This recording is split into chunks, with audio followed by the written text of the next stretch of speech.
Hi friends, அனைவருக்கும் வணக்கம். திருப்பத்தூர் மாவட்டம் திருப்பத்தூர் தீயணைப்பு மீட்பு பணி நிலையத்திற்கு செலந்தமல்லி கிராமத்தில் உள்ள செலந்தமல்லி தலைவர் தொடர்பு கொண்டு கோழி பண்ணையில் பாம்பு இருப்பதாகவும் தகவல் தெரிவித்தார்கள்.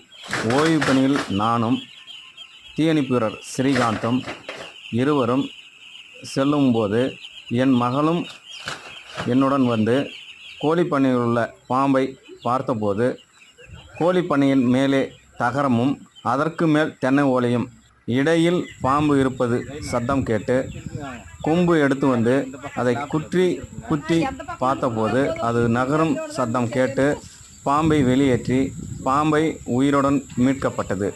மேலும் பாம்பை என் மகளும் பிடித்து பார்ப்பதற்கு தெரிவித்தார். மேலும் அதை பிடித்து பார்த்து மகிழ்ச்சி அடைந்தாள். நன்றி.